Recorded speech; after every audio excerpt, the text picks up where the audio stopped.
Numbering করে দেওয়ার পর এগুলো যোগ করে নিতে হবে।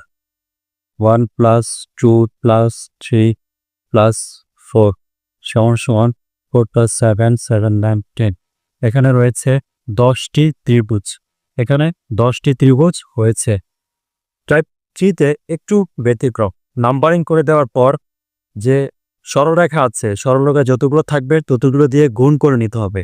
সো প্রথমে আমরা নাম্বারিং করব 1, তারপর হচ্ছে 2, তারপরে যোগ করব 1 + 2 সমান 3। যে 3 রয়েছে, এই সরলরেখা যতগুলো থাকবে তত দিয়ে গুণ করতে হবে। সরলরেখা এখানে রয়েছে 1টি, 2টি, মোট 2টি, তাহলে 2 দিয়ে গুণ করব।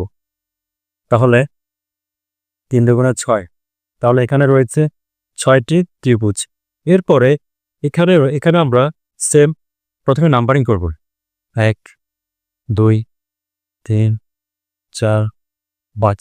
এরপর যোগ করব 1 + 2 + 3 + 4 + 5 সমান 9 12 15